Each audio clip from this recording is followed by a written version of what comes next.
الله وبركاته. نحمده ونصلي على رسوله الكريم. أعوذ بالله من الشيطان الرجيم. بسم الله الرحمن الرحيم. قابل مبارکباد ہے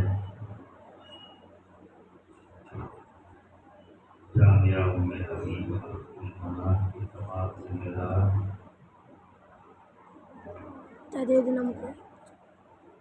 اور وہ بچیاں اپنے رب کا جتنا شکر ادا کرے وہ کم ہے.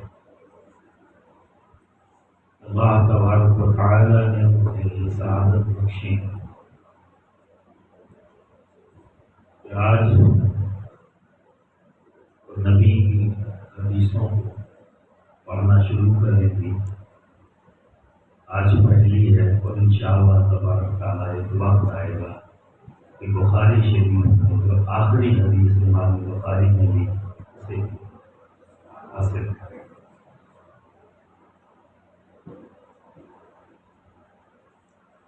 میرا یہ ماننا ہے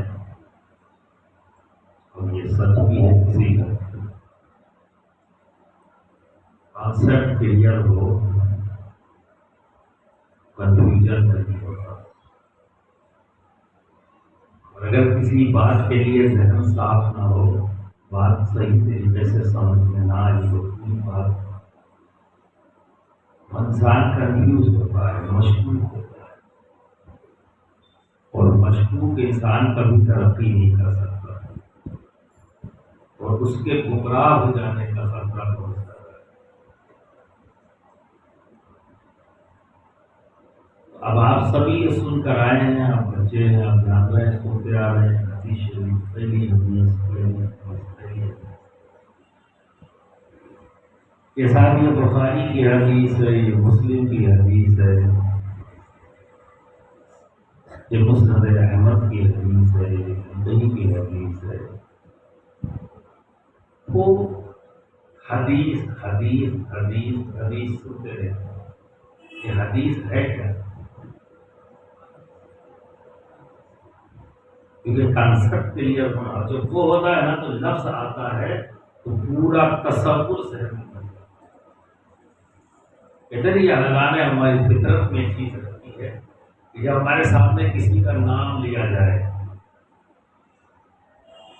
جس کو ہم جانتے ہیں اس کی شکل, اس کی صورت اور اس کے بعض افکار بھی ہمارے ذہن میں آ جاتے ہیں, ہے نا. جیسے کہ کسی نے کہا مولانا ساجد, جو جانتے ہیں تو جب یہ نام سنیں گے تو شکل صورت بھی یاد آئے گی اور ممکن ہے کہ ان کا درس دیتے ہوا وہ موقع یاد آ جائے, ممکن ہے امامت کرتا ہوا وقت یاد آ جائے اور ممکن ہے کسی اسٹیج پر کھڑے ہو کہ یہ جب تقریر کر رہے تھے وہ موقع یاد آ جائے. نہ لیا گیا ایک نام اور کتنی باتیں یاد آئی, ہے نا.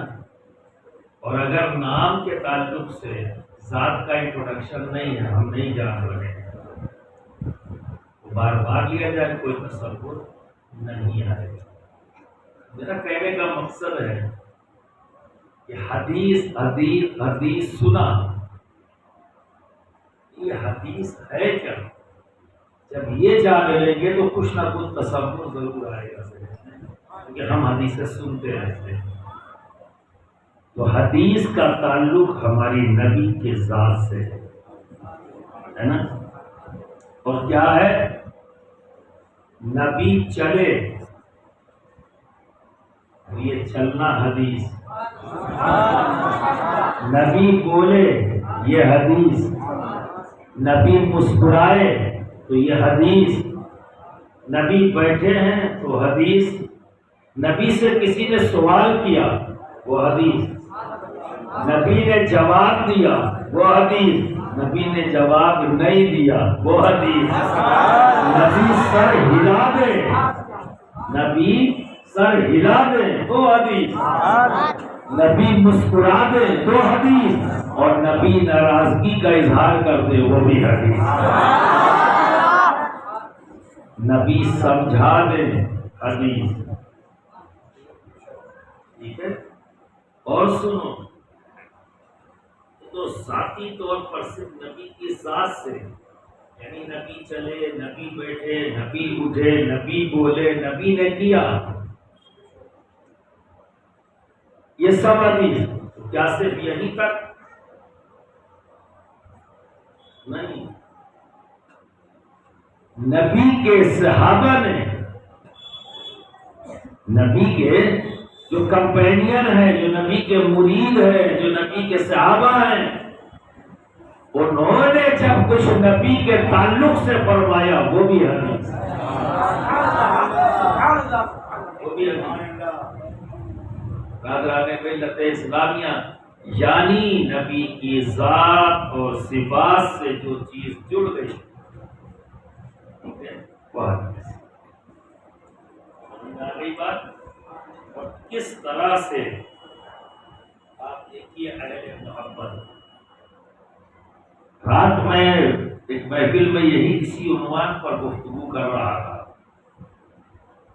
ہم جب کسی سے ملتے ہیں تو 2 باتیں ہوتی ہیں، 2 ذہن میں فکر ہوتی ہے، نیت، جو کہ آج ہم بخاری شریف کی پہلی حدیث کے درس کی بات کر رہے ہیں۔ تو امام بخاری نے جو پہلی حدیث تو جگہ دیا ہے اپنی کتاب، وہ کون سی ہے؟ انما الاعمال بالنیات۔ کیا ہے؟ انما الاعمال بالنیات۔ ہر عمل کا تعلق نیت سے ہے۔ سرکار کی 63 سالہ زندگی سب حدیث، ہر گوشے جس کا بھی ذکر کیا جائے حدیث، جو ہم تک پہنچا، جو محفوظ کر لی گئی، اور ہمارا یقین ہے کہ سرکار کی زندگی کا لمحہ لمحہ ان کے عاشقوں نے اسے محفوظ کر اور ہم تک پہنچایا، اور ہمارے علماء نے اسے تحریر کیا، یکجا کیا، جو الگ الگ کتابوں کی شکل میں ہمارے سامنے حدیث کی ہے، جن میں سب سے معتبر کتاب حضرت امام بخاری کی، یہ بخاری شریف جو ہمارے سامنے موجود ہے، سب سے زیادہ معتبر، علماء کے نزدیک کسی کو مانا۔ تو 2 طرح کے لوگ ایک ذات سے جڑتے ہیں، ایک غرض سے، ایک محبت سے۔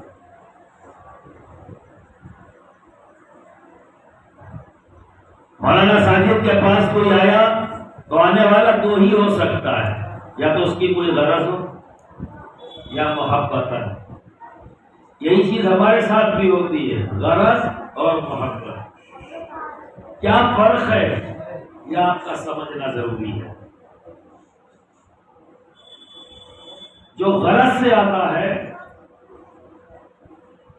وہ کوئی نہ کوئی کام ہوتا ہے، ہم جا رہے ہیں، پیر صاحب آئے ہوئے ہیں، حضرت آئے ہوئے ہیں، ان سے دعا کرا لیں گے، حضرت آئے ہوئے ہیں، یہ پریشانی ہے، تعویذ لے لیں گے، یہ غرض ہے۔ اس نے آیا اور جیسے ہی موقع ملا کان میں بولا، موقع ملے تو کھینچ لے گا بھی، ہاتھ سے بھی ایسے ایسے کرے گا۔ اگر حضرت یا پیر صاحب کسی اور طرف متوجہ ہے تو اپنی طرف متوجہ کرنے کے لیے ایسے ایسے بھی کر سکتا ہے۔ کیا ہے بھائی؟ حضرت میری بات سن لیجیے، کیا ہوا؟ بہت پریشانی آگی دے دیجیے، وہ جلدی میں ہے کیونکہ وہ غرض سے آیا ہے، کیونکہ وہ غرض سے آیا ہے، اسے تعویذ ملی نہیں کہ 1 2 3۔ اب حضرت پیر صاحب مولانا صاحب بیٹھ کر حدیث کا درس دے رہے، اسے کوئی مطلب نہیں۔ قرآن کی تلاوت کر کے اس کی تفسیر، اس کا ترجمہ بیان کر، اس سے کوئی مطلب نہیں۔ اسے تو مطلب یہ ہے کہ جتنی جلدی مجھے تعویذ ملے اور میں 1 2 3 ہو جاؤں۔ اگر بیٹھال بھی دیا جائے، مولانا صاحب یہ کہہ بھی دیا ابھی تھوڑی دیر بیٹھو، دیکھو اللہ رسول کی بات ہو رہی، اسے بھی سن لو، تو دنیا بھر کے بہانے اس کے پاس موجود، حضرت بہت جلدی ہے، کام سے جانا ہے۔ تو جب اپنی غرض تھی تو چھوڑ کے آیا تھا نا، آخر اپنا کام چھوڑ کے آیا تھا، تو کام چھوڑ کے آیا اپنی غرض سے، تو یہاں بھی تعویذ لینا بھی اس نے ایک کام بنا لیا، یہی ہوا نا۔ اور جیسے ہی اس کی غرض پوری ہوئی وہ گیا، کہا کہ مولانا صاحب، کہا کہ پیر صاحب، بات وہی ختم۔ لیکن جب انسان محبتاً آتا ہے، جب انسان محبتاً جڑتا ہے، تو جس ذات سے اسے محبت ہوگی، وہ جتنی دیر اس کے پاس ہوگا، جب تک اجازت نہ مل جائے تب تک وہ اٹھتا نہیں ہے، تب تک وہ اٹھتا نہیں ہے، دیکھتا رہتا ہے، سنتا رہتا ہے، اور دل میں یہ خواہش ہوتی ہے اور مل جائے، اور مل جائے، اور مل جائے، اور باتیں مل جائیں، اور دیکھنے کو مل جائے۔ تو یہ تجربہ ہوتا رہتا ہے۔ راجستھان میں ایک کھیت کے اندر ایک ساتھ میں مکان رہا تھا، انہوں نے حاجی صاحب سے بڑی محبت مجھ سے کرتے تھے، میں ان سے بھی کرتا، اور وجہ کیا تھی کہ میں ایک بار ان کے یہاں گیا، رات میں پہنچا، صبح فجر کے بعد جب میں بیٹھا، تخت بچھا ہوا تھا، فارغ ہو کے چائے وغیرہ آنی تھی، ان کے بچے سب کام کر رہے تھے، اور وہ حاجی صاحب کیوں ہاتھ باندھے کھڑے۔ ایک دو بار میری نگاہ پڑی تھی ان کو، تو میں نے دھیان نہیں دیا، اور بچوں سے گفتگو کرتا رہا۔ ناشتہ آ گیا، ناشتہ کر لیا، اس سے بھی فارغ ہو گئے، اب مجھے جانا تھا۔ تو ہمارے ساتھ قاری ابوالفتح اشرفی سرکار کلام کے خلیفہ ہیں، تو انہوں نے کہا کہ حاجی صاحب اب ہم چلیں، آگے پروگرام ہے، وہاں جانا ہے۔ تو کہتے ہیں قاری صاحب ابھی تھوڑی دیر اور رک جاؤ۔ میں نے تو ابھی جی بھر کے دیکھا ہی نہیں، ابھی تو میں نے جی بھر کے دیکھا ہی نہیں، کم سے کم 1.5-2 گھنٹہ صبح فجر سے وہی 7-8 بج گئے، 1.5-2 گھنٹہ بیٹھا، اور وہ بندہ تب میں نے دھیان دیا، اس سے پہلے تو دھیان ہی نہیں دے سکا، میں کھڑے ہیں، لیکن تب میں نے محسوس کیا کہ 2 گھنٹے سے یہ شخص ایک ہی جگہ کھڑا ہے اور مستقل دیکھ رہا ہے، اور جواب کیا دے رہا ہے، ابھی تو دن بھرا ہی نہیں۔ تو جب کوئی محبتاً کسی کے پاس آتا ہے تو کیفیت یہی ہوتی ہے، اور پھر وہ کیفیت ختم نہیں ہوتی، وہ سلسلہ ہنوز جاری رہتا ہے۔ جب وہ ذات کے سامنے سے ہٹتا ہے تو اس کی ادائیں، اس کی باتیں ذہن میں نقش کر جاتی ہیں، چونکہ وہ محبت سے گیا تھا تو وہ محبت کا سلسلہ جاری رہتا ہے، تو اس کا اثر یہ ہوتا ہے کہ جہاں بیٹھتا ہے اسی ذات کی محبت میں گم ہوتا ہے، تو پھر اسی کے عمل کا ذکر کرتا ہے اور اسی کی باتوں کا ذکر کرتا ہے، جس کا یہ بیان ثبوت ہے۔ یہ بخاری شریف جیسی یہ موٹی کتاب، اور اس کے جیسی نہ جانے کتنی کتابیں ہیں جس میں آقا کی حدیثوں کو علماء نے اکٹھا کیا، یہ کیسے آئی ہم تک؟ 200 سال تک تو تحریر نہیں تھی، تحریر تو 200 سال کے بعد ہے، یہاں تک پہنچی، اتنا لمبا عرصہ کس طرح سے یہ محفوظ رہے اور کس انداز میں محفوظ کیا ہے، ذرا اپنے اکابرین کے ان محنتوں اور محبتوں کو دیکھو۔ غرض نہیں ہے، محبت، صرف محبت، صرف محبت۔ آقا مسکرائے، صحابہ نے دیکھ لیا، یاد کر لیا، اس انداز میں مسکرائے تھے، صرف دیکھ کے رہ نہیں گئے، دیکھا بھی، محظوظ بھی ہوئے، یاد بھی کر لیا، اور صرف اپنی ذات تک نہیں رکھا، اسے آگے بڑھا دیا، اسے آگے بڑھا دیا، اور آگے سے آگے، آگے سے آگے، اور جب تحریر ہونے کی باری آئی تو تحریر کرنے والوں نے بھی احتیاط سے کام کیا، راوی تک پر دھیان دیا، متن پر دھیان دیا، راوی پر دھیان دیا۔ اب آپ روایت اور درایت، یہ تمام علم الکلام یہ تمام چیزوں کی ایجاد جو کیا وہ یہ ہے کہ نبی کی ہر ادا پیور انداز میں نبی کے امتیوں تک پہنچ جائے، اس میں کوئی خلط مند نہ ہو سکے۔ یہ کیوں کیا ہے؟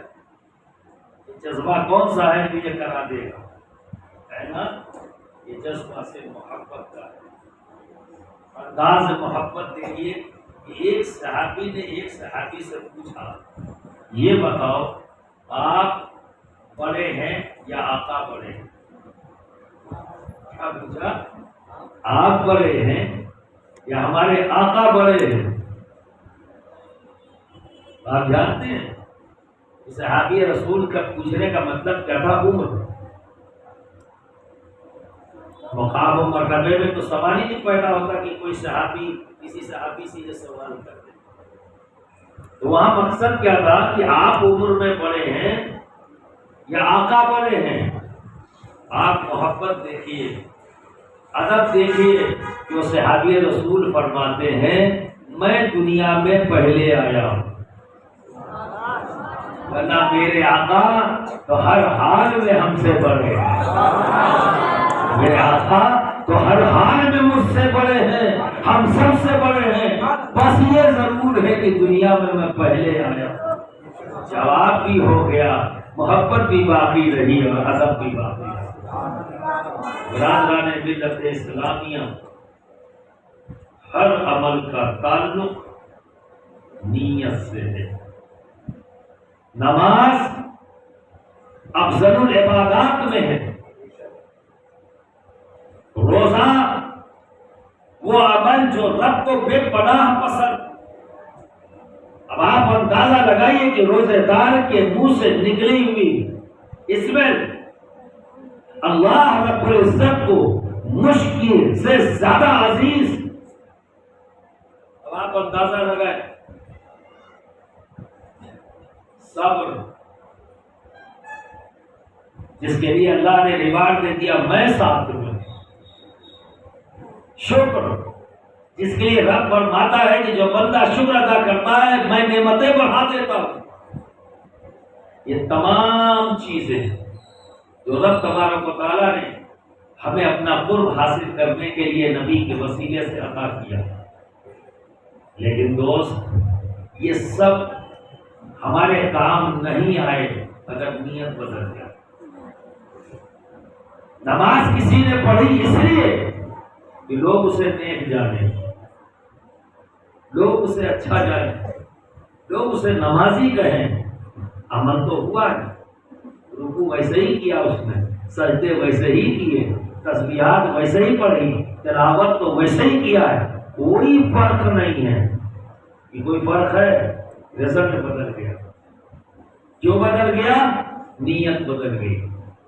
نیت ایک نیت اس آدمی کی ہے جو نماز پڑھ رہا ہے کہ میں نماز پڑھ رہا ہوں اس لیے کہ میرا رب راضی ہو جائے، نماز پڑھ رہا ہوں کیونکہ نماز بندے کو رب سے ملاتی ہے، اس نے اس راستے کو اختیار کیا، نماز کے لیے کھڑا ہوا تاکہ میں اپنے رب کے قریب ہو جاؤں، تاکہ میں اپنے رب کو راضی کر لوں، تاکہ میرا ظاہر اور باطن صاف ہو جائے، پاک ہو جائے، تاکہ میرے آقا کی آنکھوں کو ٹھنڈک مل جائے۔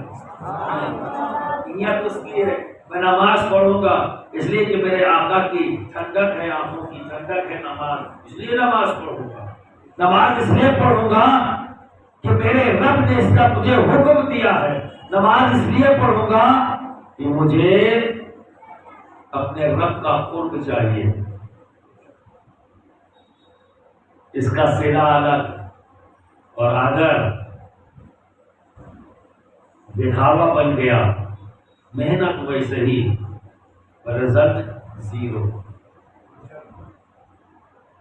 اسی لیے امام بخاری نے چونکہ حدیث کا درس ہے اور سب سے مستند کتاب ہے، جو بچے اس طرف آ رہے ہیں ان کو اسی حدیث سے یہ تربیت دینے کی کوشش کی، پہلی دفعہ اسی لیے تاکہ اس ذہن کے ساتھ آئیں کہ تم درس حدیث کی طرف آ رہے ہو، اس کو پڑھو گے، حدیث کا علم حاصل کرو گے تو بیٹے اپنی نیت کو بہتر رکھنا،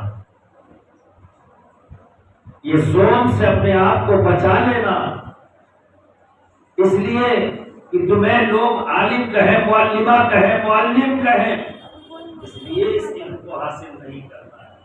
نیت یہ ہونی چاہیے کہ ہمیں اپنے آقا کی باتوں کو آقا کے غلاموں تک پہنچانا ہے، ہمیں اپنے آقا کی باتوں کو اپنے آقا کے غلاموں تک پہنچانا ہے، اپنے آقا کی باتوں کو پہنچا کر ان کے غلاموں کو سیدھے راستے پر چلانا ہے، ان کے غلاموں کے دلوں میں آقا کی محبت، آقا کی باتوں کو سنا کر پیدا کرنا ہے، یعنی دین کی خدمت، حق بات، سچی بات، آقا کی بات لوگوں تک پہنچانا ہے۔ اس لیے میں بخاری شریف پڑھ رہا ہوں، اس لیے بخاری شریف پڑھ رہا ہوں تاکہ میں حدیث کے ذریعے جو اللہ اور اس کے رسول کی رضا ہے اس کو دیکھ کر، اس سے سمجھ کر لوگوں کو راہ دکھا سکوں، حکم صادر کر سکوں کہ کیا صحیح ہے اور کیا غلط۔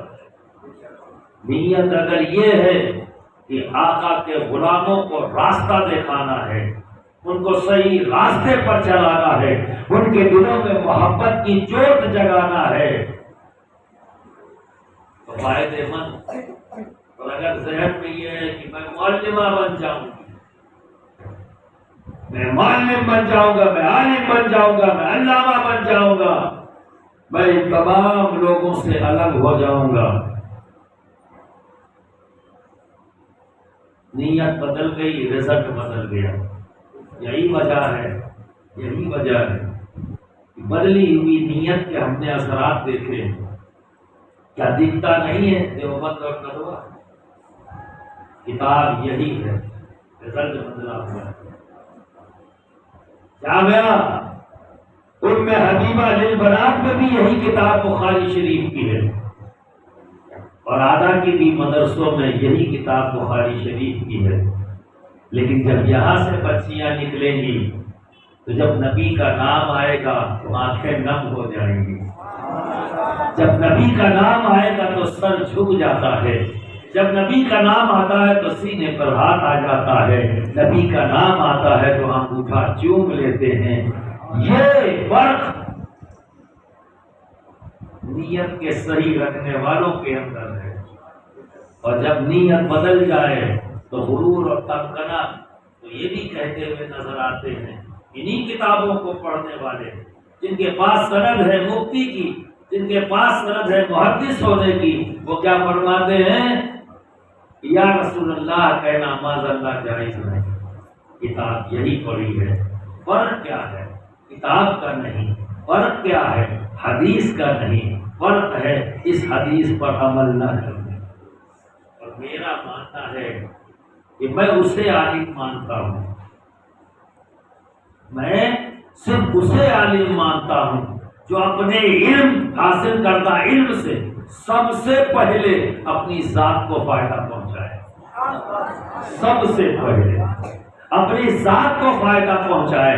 تو ایسا عالم، ایسا علم حاصل کرنے والے کا علم پوری دنیا کے لیے فائدے مند ہوتا ہے، اور وہ جو علم حاصل کرے اور اپنی ذات کو فائدہ نہ پہنچا سکے پھر اس کے علم سے لوگوں کو فائدہ نہیں پہنچتا، وہ صرف فتنہ پیدا کرتا ہے، صرف فتنے بازی کرتا ہے۔ تو عالم وہ ہے جو اپنے علم سے سب سے پہلے اپنی ذات کو فائدہ پہنچائے۔ تو آج ہم بخاری شریف کے ذریعے علم حاصل کرنے جا رہے ہیں، تو اس کی پہلی ہی حدیث ہے انما الاعمال بالنیات۔ جو پہلی 18 حدیث کا تعلق نیت سے ہے، تو ہمیں اپنی نیت کو بہتر رکھنا ہے۔ آج ہی کے دن عزم کر لینا ہے، غرور، انانیہ، ذوق، بڑائی کا سودا، ان تمام چیزوں سے اپنے آپ کو دور رکھنا ہے۔ خدمت، ہم علم حاصل کر رہے ہیں خدمت کے لیے، ہم علم حاصل کر رہے ہیں آقا کی باتوں کو پیار سے دوسروں تک پہنچانے کے لیے، ٹھیک ہے؟ چونکہ یہ ہماری ذمہ داری بن جاتی ہے، اور ہمارے پاس حکم بھی یہ ہے کہ جب آقا کی کوئی بات سنو تو اسے اپنے تک محدود مت رکھو، تمہاری ذمہ داری بن جاتی ہے کہ اسے دوسروں تک پہنچاؤ۔ تو امام بخاری نے ایک مومن ہونے کے ناطے اپنی یہ ذمہ داری پوری کیا، سب طرف گئے، وضو فرماتے تھے، دوبارہ نفل ادا کرتے، پھر بیٹھتے تھے اور حدیثوں کو کریکٹ کرتے تھے، اور کہاں مطاف میں بیٹھ کر کہاں کرتے تھے، مطاف میں یعنی حرم شریف میں بیٹھ کر، اور جب تک باوضو رہتے تبھی تک لکھتے تھے، اور اتنے محتاط انداز میں حدیثیں لی تاکہ آقا کی باتیں کہیں سے بھی مشکوک نہ ہو کہ یہ بات آقا کی ہے یا نہیں ہے۔ انہی حدیثوں کو لیا، پوری طرح سے جانچا اور پرکھا کہ جب انہیں کوئی شک اور شبہ نہ رہا تب اس کتاب کے اندر اس حدیث کو جمع کیا۔ اتنی محنت انہوں نے کس نیت سے کیا؟ تاکہ آقا کی باتیں جو مجھ تک پہنچی ہیں، تو میری یہ ذمہ داری ہے کہ آقا کی باتیں آقا کے امتیوں تک، قیامت تک پیدا ہونے والے امتیوں تک پہنچاؤں۔ تو یہ انتظام کیا ہے امام بخاری نے۔ ہم پوری امت محمدی پر امام بخاری کا احسان عظیم ہے، احسان عظیم ہے کہ جب ہم بخاری شریف پڑھتے ہیں تو بنا شک و شبہ پڑھتے ہیں یہ حدیث ضعیف ہے، یہ احسن ہے، یہ موضوع ہے، ایسا کوئی سوال نہیں ہوتا۔ ہم تو تبنگئی سے ڈٹ کر کہتے ہیں کسی حدیث کو سناتے وقت تو سامنے والا، سننے والا بھی اور سنانے والا بھی، دونوں میں کانفیڈنس پیدا ہو جاتا ہے۔ جب ہم یہ کہتے ہیں یہ حدیث بخاری کی ہے تو سننے والے کے بھی دماغ سے شک ختم ہو جاتا ہے، سنانے والے کے بھی دماغ سے شک ختم ہو جاتا ہے۔ برادران بدعت اسلامیہ، قابل مبارکباد ہے مولانا ساجد صاحب اور ان کی پوری ٹیم۔